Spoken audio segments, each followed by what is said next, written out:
Update time, ladies and gentlemen.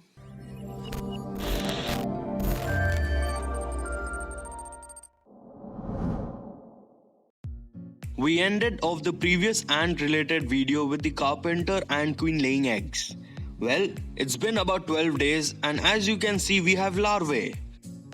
They don't really do much except for wiggling around from time to time and begging the queen for food.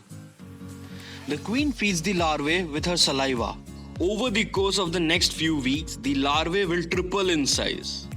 And eventually, after about 2 to 3 weeks, the larvae spins a cocoon and pupates inside it. The queen continues to tend to the eggs, larvae, and the cocoon.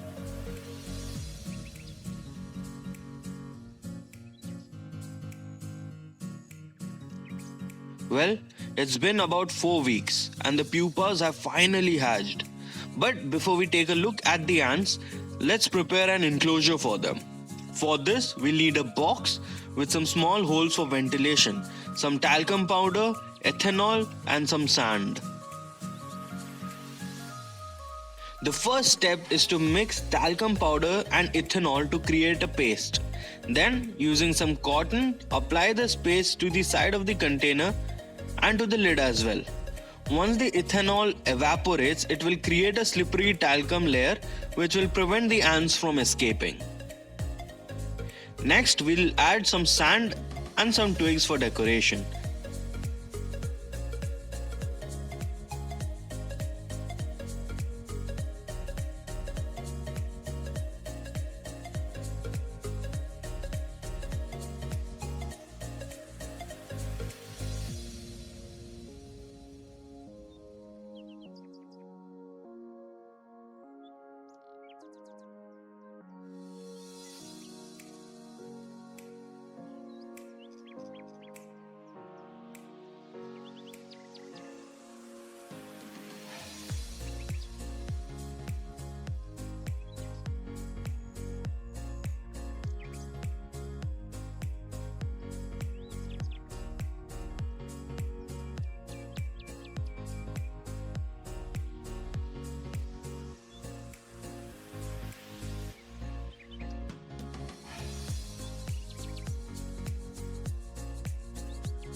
Now, let's add the test tube colony.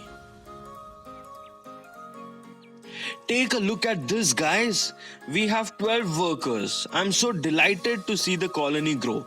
The queen continues to lay eggs and the workers have started tending to the eggs and larvae. So the only job the queen has now is to eat and lay eggs. Sweet life, to be honest.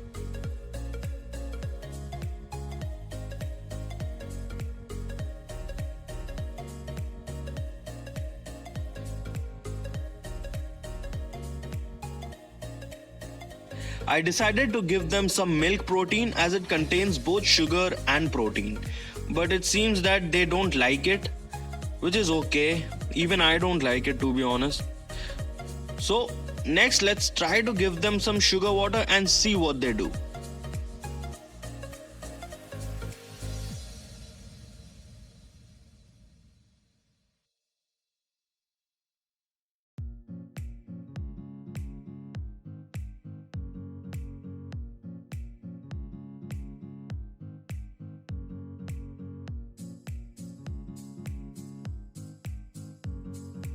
As you can see, all it takes is one brave ant to spur on the others to go and explore.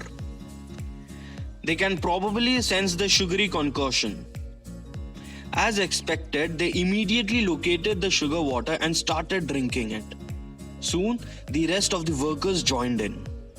You can see their abdomen expand as it gets filled with the sugar water. The workers regurgitate this sugar water and share it with others. The queen is begging for food, but the workers seem to be avoiding her.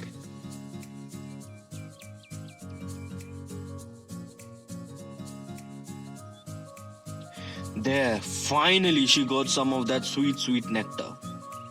Now, ants also require a protein source. Luckily, It was a tarantula feeding day, so I ripped off some of those roach drumsticks and offered them to the ants. And surely enough, they immediately started munching on it after stinging it and making sure that the leg is dead.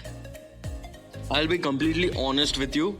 When I started off this colony, I wasn't really expecting much because I thought they're just ants. But I'll be honest, it's so much fun to watch them do their stuff. And yeah, I'm really enjoying it. So guys, that's it for today's video. Hope you guys enjoyed it. Don't forget to share and like the video. Subscribe if you're new here. And I'll see you again next week. Goodbye.